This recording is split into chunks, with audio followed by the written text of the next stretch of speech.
참 좋으신 주님의 은총과 평화가 오늘 우리 가운데 함께 하시기를 주의 이름으로 간절히 축원합니다. 오늘은 교회 역사 사순절의 마지막 주, 종료주일 또는 고난주일이라고도 불리우는 절기입니다.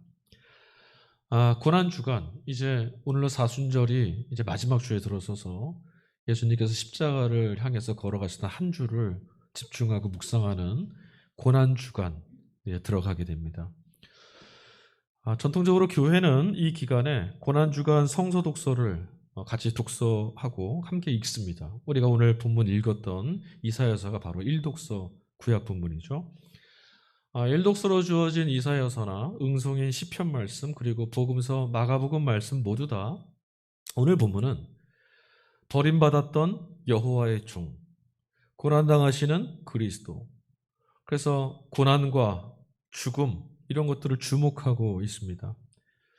여러분, 우리가 종교를 가진다는 것은 사실상 행복한 삶을 살고 절망인 혹은 죽음에 둘러싸여 있는 그런 삶에서 구원을 얻으려고 하는 것 아니겠습니까?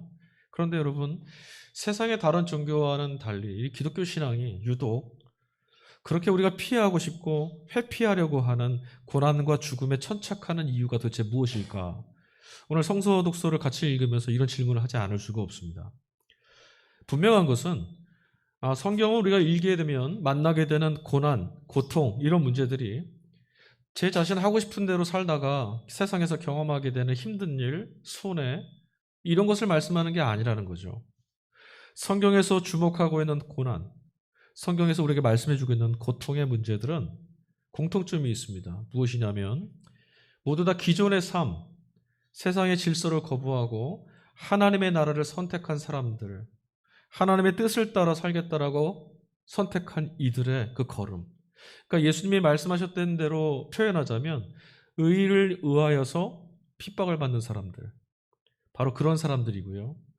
그들이 당한 핍박은 하나님 나라의 편에 설 것이냐, 참여할 것이냐, 그렇지 않을 것이냐, 그 선택한 결과물로 주어지는 것들이라는 거예요. 고난을 받는데 하나님 나라를 선택했기 때문에 당하는 것, 이것이 성경이 주목하고 있는 고난, 고통의 문제라는 거죠. 그렇다면 여러분, 왜 하나님 나라를 선택하고 하나님 나라를 이 땅에 살려고 애를 쓰면 왜 그 나라에 참여하면 고난을 받게 되고 박해를 당하게 되는가? 구약 본문에 나타나는 하나님의 종, 여호와의 종, 그리고 신약에서 우리가 만나게 되는 예수님, 모두 다 핵심은요, 하나님 나라에 참여하라고 하는 복음에 있습니다. 그 둘이 항상 전한 메시지는 동일합니다. 하나님 나라에 참여하라. 하나님께로 돌아서라. 여러분, 지금의 살아가는 삶에서 회개하고 돌이켜서 하나님을 믿어라. 이것이 바로 복음이고 바로 그런 초대를 고난받는 종과 십자가에 대신 예수님께서 우리에게 하시는 거죠.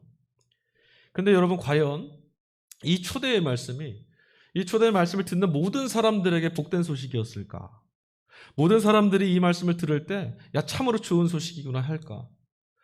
여러분, 하나님을 믿고 있는 우리들이야 너무나 당연하고 자연스럽게 들리지만 실상은 누구나 복음을 들었을 때 그것을 자신의 것으로 기쁘게 받아들이는 건 아닙니다. 여러분, 이곳에 하나님 나라가 임하고 이곳에 하나님 나라가 이제 세워진다라는 말은 지금의 나라가, 지금 세워진 이 나라, 우리가 살고 있는 나라, 우리가 충성하고 우리가 사람들의 애를 쓰는 그런 나라들이 이제 곧 허무 가운데 사라질 그림자와 같은 것이다 라고 말하는 것을 뜻하는 거거든요. 그러니 여러분, 지금 여기에서 이 세상에서 득세하고 이 세상에서 힘을 얻고 이 세상에서 성공하는 사람들에게 복음은 이제 저들의 세계가 끝났다라는 선언과 다를 바가 없는 거예요. 그러니 여러분, 그들에게 어떻게 들리겠어요? 대단히 위험하고 귀에 거슬릴 수밖에 없는 매우 좋지 못한 소식인 거죠. 오늘 우리가 함께 일독서인 구약 본문을 읽었습니다. 이사야서입니다. 여러분, 이 이사야서 우리가 같이 읽은 말씀의 본질은요, 희망의 메시지입니다.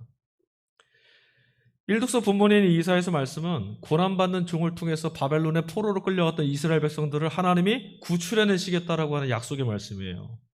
우리는 오늘 같이 고난받는 그 종, 하나님이 저들을 구출해내시기 위해서 세우신 그 종에 관한 말씀을 읽었어요. 포로에서 건져내 주신다고 했으니 여러분 얼마나 기쁜 소식이겠습니까마는 사실 그들에게는 하나님께서 자신의 고난받는 종을 보내어 너희들을 구출해내겠다고 하셔서 이 말씀이 기쁘게 들리지 않았다라는 거예요. 포로라고는 했지만 여러분 대부분 포로로 끌려온 이 사람들은 유대의 제사장들이거나 귀족 출신 사람들입니다. 그리고 바벨론에서는요 포로로 끌려온 이들에게 유아정책을 썼어요. 그래서 그들의 신분도 보장해주고 그들을 일정한 관직에도 오를 수 있게 해주고 재산도 보장해주고 살만하게 해준 거죠. 꽤 우대받던 사람들입니다. 그러다 보니까 오히려 지난 역사 속에서 그들의 기억 속에 남아있는 하나님은 어떤 분이시냐면 바로 이 제국 바벨론의 마르둑이라고 하는 신에게 패배한 신. 그리고 여러분 유대민족은 자신들이 갖고 있는 그 유대민족에 대한 자긍심 따위는 이미 잃어버린 지 오래됐어요. 실제로 말씀드리자면 오히려 유대에서 살 때보다 그때보다 지금 삶의 질이나 수준이 훨씬 높아졌습니다. 정말 세련돼졌어요. 살만합니다. 반면에 그들이 돌아가야 될 유대는 어떤 곳입니까? 말 그대로 패망하고 정말 다 패망해버린 척박한 땅. 그런 땅이 유대예요. 그런데 여러분 이제 하나님이 찾아오셔서 너희들을 돌아가게 하겠다. 이 말씀을 하셨으니 이 말씀은 말 그대로 너희가 지금 가지고 있는 모든 것들을 이제 포기해라 라고 말씀하시는 강요 그것 이상이 아니라는 거죠. 하나님이 강요하시는 고난입니다. 하나님 말씀을 듣게 되면 어떻게 됩니까? 바벨론의 모든 걸 놓아두고 유대 땅에 돌아가서 고생해야 됩니다. 하나님 나라 복음이라는 것은요 늘 우리로 하여금 선택을 강요합니다. 그냥 들어라 말씀하시는 게 아니라 듣고나 선택을 하도록 합니다. 이 세계 가운데 우리가 살고는 있지만 하나님 나라는 우리에게 늘 세상과 겸하여서 백성 될 수 없다고 말씀하세요. 그래서 둘 중에 하나의 백성일 수밖에 없다. 그러니 어느 한편의 나라에 속하게 되는 순간 저쪽 편에서는 배척을 당할 수밖에 없게 되는 거예요. 여러분은 지금 어느 나라에 속해 있는 분들이십니까? 복음서 말씀 우리가 같이 읽지는 않았지만 마가복음 15장 말씀입니다. 예수님 십자가에 달리시는 그 대목을 그리고 있어요. 15장 말씀을 읽어보면 대제사장 일행에게 내몰려서 결국 십자가에서 처형당하시는 예수님의 고난 이야기를 우리 읽을 수 있습니다. 사실 말이 고난이죠. 그건 정말 비참한 살해의 현장이죠. 예수님은 왜 죽임을 당하셨을까? 질문하지 않을 수가 없습니다. 이유는 그런데 분명합니다. 앞서 말씀드린 거예요. 예수님이 선택하신 게 너무나 분명했기 때문이에요. 나 사실 이것도 좋고 저것도 좋고 이렇게 하셨으면 안 죽으셨을 거예요. 예수님은 선택을 아주 명확하게 하셨어요. 나는 하나님 나라에 속해 있는 자다라고 외치셨고 이 세상으로부터 내침을 당하셨어요. 그래서 내몰린 게 갈보리의 십자가입니다. 예루살렘에 예수님께서 입성하실 때 마지막 십자가 지시려고 입성하실 때 여러분 예수님 뭐 타고 들어오셨죠? 나귀 타고 들어오셨어요. 어린 나귀를 타고 들어오셨습니다. 스가랴서의 9장에 기록된 예언의 말씀이 성취되는 거죠. 이 땅에서 살해를 당하시긴 했지만 그때만 해도요. 예수님이 입성하실 때만 해도 사람들이 하나님의 메시아 하나님이 보내신 구원자를 환호했습니다. 많은 사람들이 주님의 곁에 몰려들었어요. 작은 소요가 일어났습니다. 하지만 당시의 로마의 총독이었던 빌라도의 눈에 그 소요는 대수롭지 않아 보였습니다.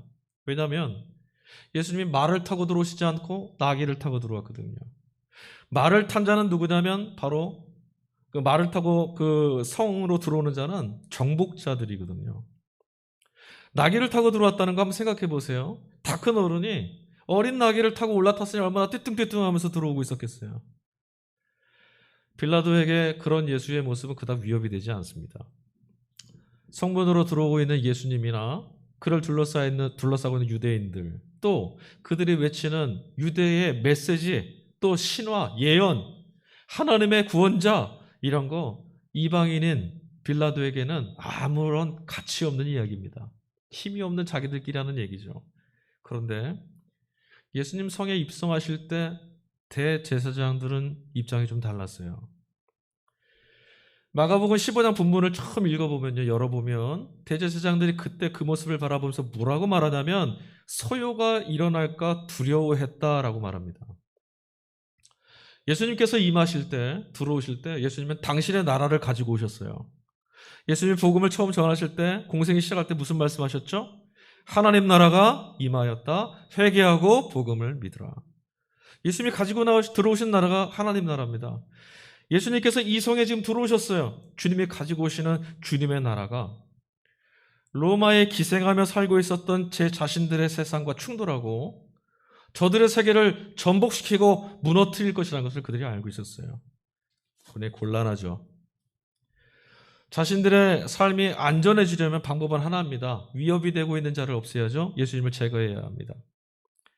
그들의 세계를 부정하시는 그리고 위협하는 예수님의 말씀, 행동, 아니 그냥 예수님의 존재 자체가 그들에게 그냥 두고 볼 수 없는 그런 형편인 거예요. 그냥 두면 위협이 돼요. 이후에 그들이 예수님을 붙잡고 죽음으로 내몰려고 똘똘 뭉쳐서 일사불란하게 움직이는 것들을 우리는 보게 됩니다. 매우 사악하고 음험한 이들의 그런 모습을 보게 돼요. 주님이 신성모독했다라고 그들이 재판을 했습니다. 그래서 사형에 막 언도하죠. 그 유대에서 최고 의결기관이고 사법기구인 사내들인이라는 곳에 재판을 했어요. 그들이 모여서. 그거 다 엉터리입니다. 왜 그런 줄 아세요? 예수님이 겟세마네에 올라서 기도하셨습니다. 제자들이 다 졸을 만큼 깊은 밤이었어요. 근데 그 밤에 그 새벽에 예수님이 붙잡혀 왔을 때 대제사장의 집들 안에 사내들이 이미 다 모여 있었어요. 어떻게 알고 다 모였을까요? 언제 다 모였을까요? 이미 계획하고 작정했던 일들이었다는 거죠. 게다가 유대법에 따르면요, 여러분, 저녁에는 재판을 할 수가 없습니다. 그런데 그들은 그 새벽에 예수님을 때리고 겁박하고 위협하면서 결국은 신성모독하였다라는 이유로 사형에 해당된다고 일찌감치 선언해 버렸습니다. 이것 다 아주 음험한 이들의 음모고 불법입니다. 제 자신들도 알아요. 유대법에 어긋나 있다는 것을. 그러나 그들은 그렇게 할 수밖에 없었어요. 그 밤에 은밀하게 그리고 일사불란하게 예수님을 죽이는 일에 다 해결을 했어야 되는 거예요. 아마 조마조마하지 않았겠어요? 그들의 음모가 드러나기라도 한다면 얼마나 낭패입니까? 어쨌든 그들은 한 몸이 되어서 예수님을 사형에 해당된다고 이제 내몰았습니다. 그러나 그걸로는 예수님을 죽일 수가 없습니다. 왜냐하면 유대 최고 기관인 사내들인에서 할 수 있는 일은 사형을 권유하거나 조언할 수 있는 법에 할 수 없어요. 당시의 지배국이 로마였습니다. 로마의 지배 아래서는 생사 여탈권은 황제에게만 있습니다. 그러니까 로마만 사형을 집행할 수 있는 거예요. 그럼 어떻게 해야 됩니까? 이들이 로마의 힘에 기대어서 고발을 해서 사형당하게 해야 됩니다. 그래서 대제사장 일행이 사내들인에서 예수를 잡으려고 그에게 사형에 해당된다는 죄목을 물은 다음에 빌라도에 고발했습니다. 그런데 아주 이들이 얼마나 간악하고 사악한지 알게 되는 대목이 있어요. 분명히 이들이 사내들인에서 예수님을 뭐라고 사형에 해당된다고 했냐면 하나님의 아들 그리스도라고 했기에 신성모독하였다. 그러니 죽을 만한 죄다라고 했어요. 그런데 빌라도에게 고발할 때는 다른 죄목을 겁니다. 마가복음 15장에 빌라도가 예수님에게 이런 질문을 합니다. 네가 유대인의 왕이 맞느냐? 네가 유대인의 왕이냐? 이 말은 네가 유대인의 왕으로 고발됐는데 사실이냐? 이 말이죠. 사내들인 대제사장 일행이 예수님에게 유대인의 왕이라는 올가미를 걸어서 고발한 거예요. 왜 그랬을까요? 예수님이 그동안 행하셨던 모든 사역, 예수님 만나셨던 사람들, 병든 자들을 고쳐주고 귀신 들린 자를 내어쫓고 죽은 자를 일으켜주고 소외되고 상처받은 자들을 위로해 주었던 그 모든 일들, 하나님 나라 운동이 로마를 전복하려고 했던 반역과 반란의 운동이었다. 그래 고발한 거예요. 정치범으로. 결국 대제사장 일행이나 일당들이나 빌라도 총독 모두 다 결국은 자기 자신들의 나라에 위협이 되니까 예수님을 죽이게 된 겁니다. 그리고 그 무대로 예수님은 살해당하셨죠. 자, 그런데 여러분, 신앙하고 있는 우리들에게 여기서 질문이 하나 있습니다. 여러분 다 이런 질문 가지고 계실 거예요. 그 당시에 로마에 의해서 학살당한 사람들은요, 정말 무수히 많았습니다. 십자가에 달려 죽은 사람도 예수님만은 아니었어요. 엄청 많았어요. 예수님이 오시기 이전에 예수님의 고향인 갈릴리 북부에 세포리스라고 하는 작은 마을이 있는데 그 마을에서 로마의 반란운동이 일어났어요. 그걸 진압한다는 명분으로 로마가 쳐들어가서 하루아침에 2,000명을 무참히 살해하고 십자가에 매달은 적도 있어요. 게다가 예수라고 하는 이름도 당시는 매우 흔한 이름입니다. 그러니까 여러분, 다시 말해서 로마에 의해서 십자가에 못 박혀 달린 예수는 그 당시에 많았다라는 거죠. 그러면 질문해야죠. 그런데 왜 유독 성경은 갈릴리 출신의 나사렛 예수의 십자가 죽음을 조명하고 있을까? 왜 초대교회와 교회의 역사는, 그리고 오늘 우리는 나사렛 예수가 매달려 죽은 저 십자가를 우리의 구원으로 삼고 저 십자가를 붙들고 있을까? 여러분, 왜 그렇죠? 복음서 기자들뿐만 아니라 초대교회 성도들 모두 다 나사렛 예수 그리스도께서 짊어지셨던 십자가 죽음, 저 죽음을 주목했던 이유는 저 십자가 안에서 무언가를 발견했기 때문인데, 그것이 뭐냐, 바로 하나님의 역사 개입입니다. 하나님이 우리가 찾아오신 것을, 흔적을 발견한 거예요. 불법, 폭력, 인간의 영혼을 파괴하고 말살하는 세상, 결국은 하나님이 보내신 메시아, 하나님의 아들마저도 살해하는 이런 세상 두고 보실 수 없어서, 더 이상은 침묵하실 수 없어서 이 땅에 개입해 오셨어요. 하나님이 개입해 오셨죠. 그 사실을 예수님 안에서, 저 십자가에 달려 죽으시는 예수님 안에서 발견했다라는 거죠. 자, 어떻게 그것을 알 수 있었고 어떻게 그것을 목격했을까? 삼독서 서신서 마가복음 15장 37절에 38절 말씀입니다. 예수께서 큰 소리를 지르시고 숨지시니라. 이에 성소 휘장이 위에로부터 아래까지 찢어져 둘이 되니라. 아멘. 성소와 지성소 사이를 가로막고 있는 휘장이 있습니다. 그 휘장이요, 규정에 따르면 높이가 10규빗, 그러니까 한 5m 정도 되는 거고요. 폭도 10규빗, 5m. 굉장히 큰 거예요. 게다가 두께는 한 15cm 정도 된답니다. 가죽과 천으로 되어 있어요. 여러분, 이거 찢을 수 있을까요? 사람은 결코 찢을 수 없습니다. 게다가 마가가 지금 뭐라고 보고하고 있냐면, 사람이 찢으려면 이 높이로 5m나 되는 걸 찢으려면 밑에서도 찢어야 되는데 위로부터 아래로 찢어져 둘이 되었더라라고 말합니다. 이 사건이 하늘로부터 이루어진 사건이라는 것을 보여주는 거죠. 뿐만 아니에요. 성전 휘장이 찢어지는 것 따위하고는 비교할 수도 없는 사건이 예수 안에서 일어났어요. 삶과 죽음의 경계를 찢어놓으시는 사건, 사람은 결코 상상할 수도 없고 행할 수도 없는 일들, 예수님 안에서 일어났죠. 부활입니다. 자, 이제 우리 두 번째 질문을 좀 해볼까요? 자, 그렇다면 왜 그런 하나님이셨기에, 그런 예수님께 믿는다라면, 그러면 왜 그 예수님께서는, 구원자이신 그분은 말을 타고 정복자처럼 입성하시지 않고 왜 나귀를 타고 들어오시고, 왜 세상의 메시아들처럼 힘으로 권력으로 짓누르는 막강한 구원자가 아니라 왜 우리의 주님은 고난받는 메시아였을까? 이해가 되지 않잖아요, 여러분. 천군 천사 불러다가 그냥 이 땅의 불의함, 세상의 불의함 따위 그냥 단박에 끝장내버리셨으면 하는 게 솔직한 우리 마음 아닙니까? 그런데 그러면 참 좋겠다고 생각하는 우리의 기대와는 달리 하나님의 아들이 십자가에 달려 죽으셨습니다. 납득이 되지 않습니다. 그런데 곰곰이 읽어보니 하나님의 아들이 십자가에 달려 죽으셨다, 그 사건 자체가 우리에게 변하지 않는 한마디를 하고 있더라고요. 뭐냐면 결국 하나님의 나라는 이 땅의 어떤 권위와 권세와 힘 앞에서도 타협하지 않는 나라라는 걸 보여주는 거예요. 그럴듯하다고 적당히, 아니요, 그렇지 않아요. 하나님의 나라는 이 땅의 어떤 나라와도 타협하지 않습니다. 그래서 예수님이, 하나님의 아들이 죽으신 거예요. 죽기까지 가신 거예요.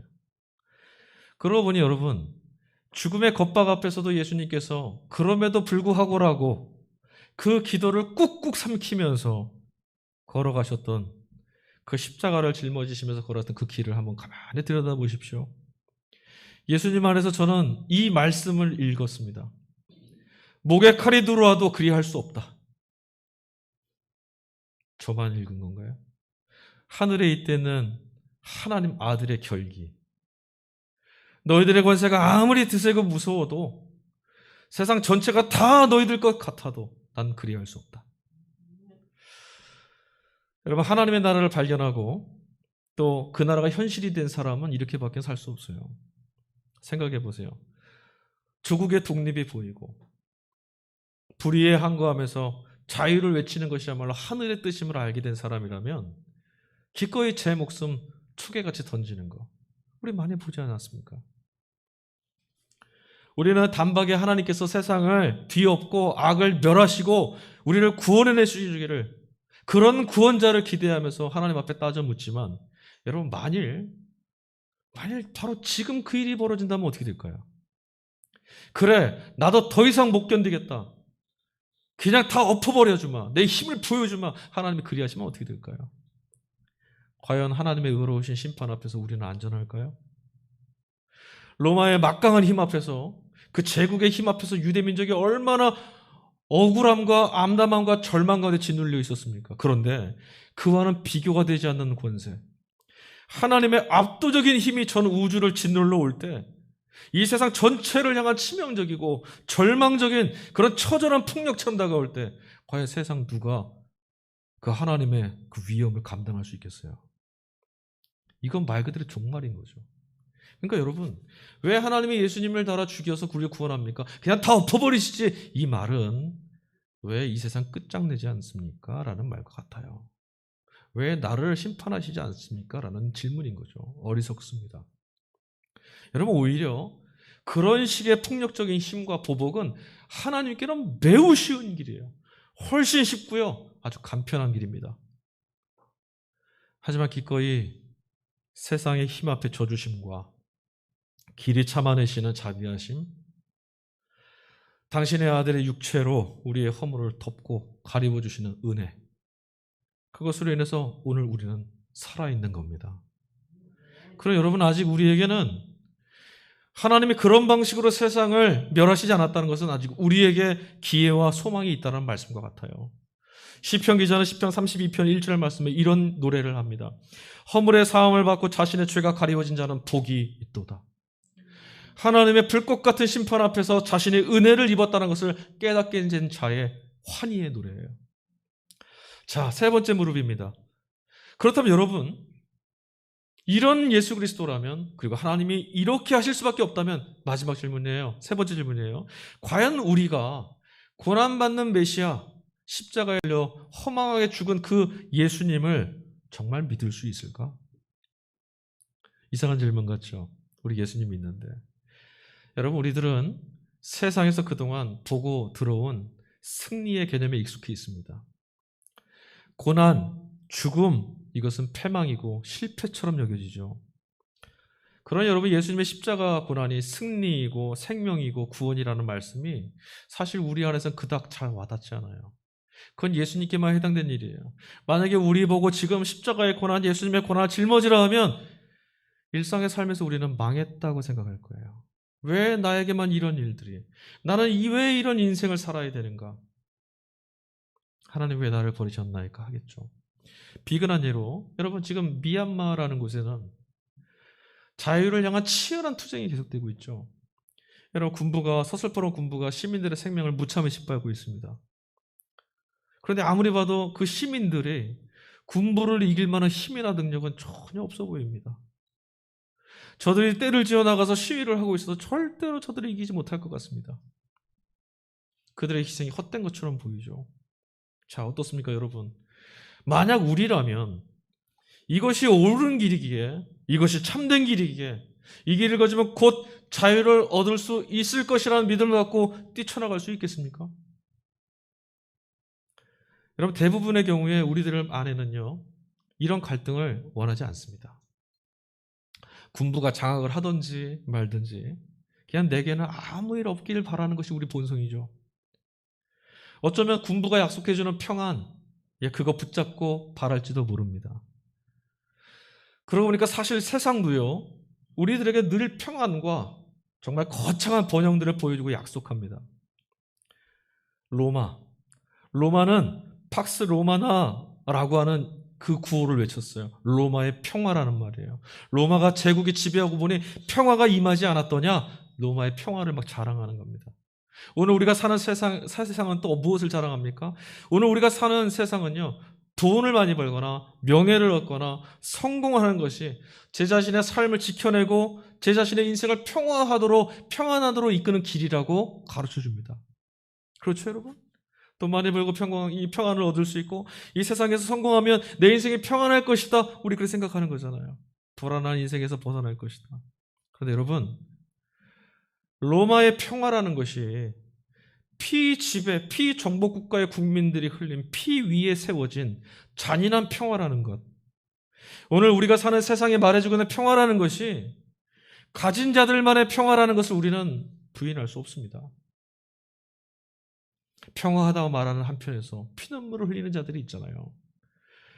요한복음 16장 33절에 주님은 이렇게 말씀하셨습니다. 세상에서는 너희가 환난을 당할 것이나. 예수님은 이들과 달랐어요. 세상이 얘기해 주는 것과 좀 다르셨습니다. 세상은 그럴듯하고 달콤한 얘기를 해주는데 예수님은 아니다. 너희들 앞에 핍박과 환난이 있을 것이다 얘기하세요. 듣기에 매우 거슬립니다. 그러나 주님의 말씀이 옳습니다. 세상은 환난이 가득하고 고통이 가득합니다. 아무리 그렇듯한 말로 우리의 눈을 가리워도 그것이 현실이에요. 더욱이 하나님 나라를 선택하고 세상을 거스르며 산다는 것 자체도 정말 만만치 않죠. 그런데 여러분 돌아보면 여전히 이런 환난이 기다리는 길, 역경과 고통이 기다리는 길을 걸어갈 만큼 우리들은 준비와 각오와 결단이 되어 있지 않아 보입니다. 삶에 채여서 무너지고 갑작스럽게 다가오는 고난과 고통 가운데 우리는 당황하고 늘 놀라고 암담해합니다.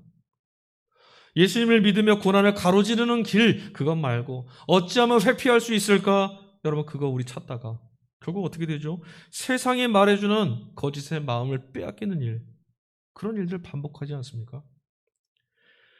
타인의 피 위에 세워진 로마의 평화, 빼앗긴 이들, 소외당하고 박탈당해서 눈물을 흘리는 이들 위에, 그들의 삶 위에 세워진 거짓된 세상의 평화를 여러분 우리는 한 번도 거부해보고 저항해본 적이 없어요. 우리도 어떻게 하면 저렇게 살까 하고 같이 결을 맞춰 살았죠. 지나온 우리들의 삶은 오늘 무엇을 말해주고 있냐면 결국 우리도 하나님 나라의 초대를 거부했던, 그래서 하나님 보내신 하나님의 종을 핍박했던 이들, 예수를 십자가에 달아 죽여라, 못 박아라 외쳤던 이들과 하등 다를 바 없는 그런 군중들이라는 것을 보여주고 있습니다. 우리의 지나온 삶이. 자, 이제 정말 마지막 질문 앞에 우리 섭니다. 고난, 환난, 역경, 십자가. 여러분 주님과 생명을 같이 하겠다라고 결단한 제자인 우리가 걸어야 갈 길이 바로 거기입니다. 왜냐하면 주님이 그 길을 걸으셨거든요. 우리는 주님의 뒤를 따르는 자들이니 주님이 가신 길을 없이 할 수가 없어요. 우리도 같이 걸어가야 돼요. 그러니 이제 더 이상 걸어갈 수 있을까 고민할 수 없습니다. 반드시 걸어가야만 하는 길입니다. 그런데 과연 우리가 고난받는 하나님의 종처럼, 십자가에 달려 죽으신 예수님처럼 하나님의 나라를 똑바로 바라보면서 그렇게 걸어갈 수 있을까? 자신이 없어요. 자, 그리고 나서 오늘 같이 읽은 일독서 본문을 보니 이사야가 고난받는 하나님의 종이 수치와 멸시와 치욕을 감당해낼 수 있었던 이유를 소개해 줍니다.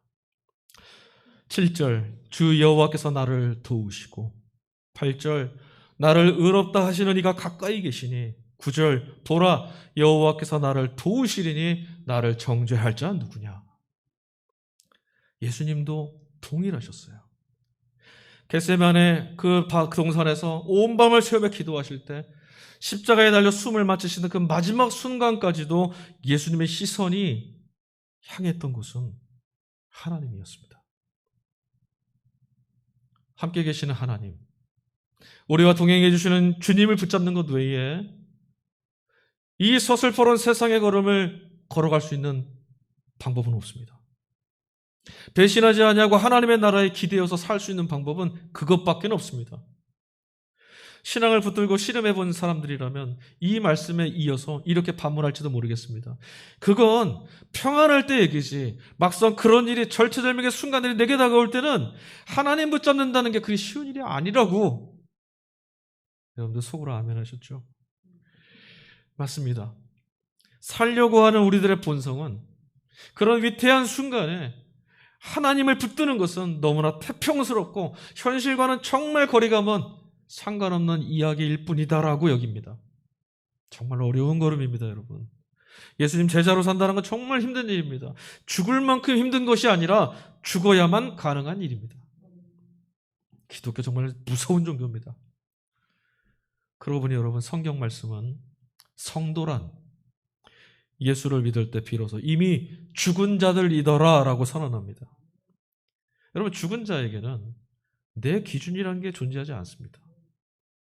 이렇게 하지만 않으면 안 된다, 결코 이렇게 되어서는 안 된다, 반드시 이렇게 되어야 된다는 내 기준을 무너뜨리고 주님께 기대는 것, 주님만을 신뢰하는 것, 그게 바로 그리스도 안에서 죽는 겁니다. 나는 날마다 죽노라 말했던 바울의 이야기가 새삼스럽게 들리지 않습니다. 얼마나 많은 유혹과 겁박이 있었길래 나는 주님을 바라보고 죽겠노라 고백했을까? 어디를 둘러봐도 성경 말씀을 펴서 읽어보니 신앙에 들어서 그 첫 걸음부터 지금까지 늘 날마다 말씀은 우리의 죽음을 요청해 왔었던 거예요. 그런데 다만 나의 지식, 나의 경험, 나의 욕심, 그리스도와 함께 죽는 것이 아니라 그리스도 없이라도 한번 살아보자라고 하는 이 본성을 따라서 우리는 그동안 우리의 죽음을 외면해 왔습니다. 예수께서 죽으셨대. 여러분, 제 힘으로 살려 하면 할수록 가까이 다가오는 죽음을 우리는 막아낼 힘이 없습니다. 누구도 죽음은 막을 수 없어요. 그러나 성경은 말합니다. 그리스도 안에서 죽으면 다시 산다. 그리스도 안에서 자신을 무너뜨리고 깨트리게 되면 하나님께서 일으켜 세우시고 세워가시며 회복하는 생명을 만날 수 있다.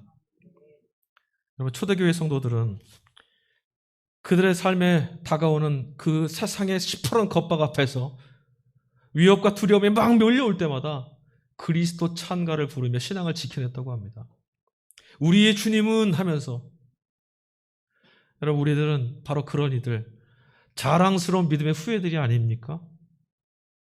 천지가 무너지고 삶이 뒤엎어지는 그런 현실이 찾아온다 할지라도 여러분, 이번 한 주간만큼은 바울의 말처럼 세상에 대해서 나는 죽었다, 나는 그리스도, 예수 그리스도에 대하여 살아있는 자다 여기면서 우리 한 주를 보내봅시다. 살아내겠다라고 몸부림치면 칠수록 지쳐가는 그런 오늘, 고난이 닥쳐오고 황폐한 땅에 내몰리게 되고 내일이란 것을 온통 사라져버린 것 같은 암담한 현실을 여러분 직면하실 때 죽음 앞에서 의연히 하늘로 자신을 드높이셨던 예수님처럼, 아니 그 예수님을 여러분 우리의 그리스도로, 우리의 구원으로 고백하고 그분의 이름을 찬미하고 우리의 생명을 일구는 길을, 그 초대에 부르시는 그 길을 향해서 우리 나아갑시다. 주님께서 우리의 삶과 영혼을 당신에게 모든 걸 내맡기신 예수 그리스도처럼 주님에게 모든 것을 내맡긴 우리들의 삶과 영혼을 넉넉히 지켜주실 줄 믿습니다.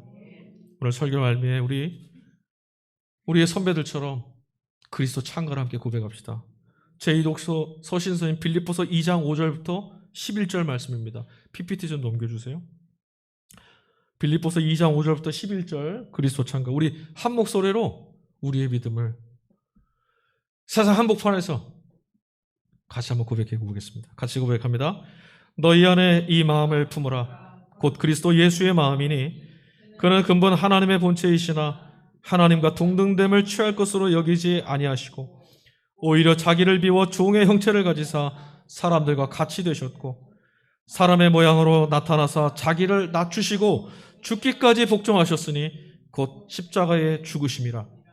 이러므로 하나님이 그를 지극히 높여 모든 이름 위에 뛰어난 이름을 주사 하늘에 있는 자들과 땅에 있는 자들과 땅 아래에 있는 자들로 모든 무릎을 예수의 이름에 꿇게 하시고 모든 입으로 예수 그리스도를 주라 시인하여 하나님 아버지께 영광을 돌리게 하셨느니라. 아멘. 이 시간 우리 함께 찬양하겠습니다. 하나님의 은혜와 하나님의 초대, 하나님의 당신의 아들을 죽이심으로 부르신 그 길 우리는 외면하고 걸어왔죠. 우리 연약해서 그렇습니다. 그런데 여러분, 우리가 멀리 떠났던 그 십자가, 그 길에서 하나님께서는 우리를 기다리시고 또 우리를 돌보시고 구원해내십니다. 그 사랑, 하나님의 그 한없으신 사랑, 오늘 이 시간 함께 고백하며 순환절의 마지막 주 우리 걸어가겠습니다. 십자가 사랑 같이 고백합니다.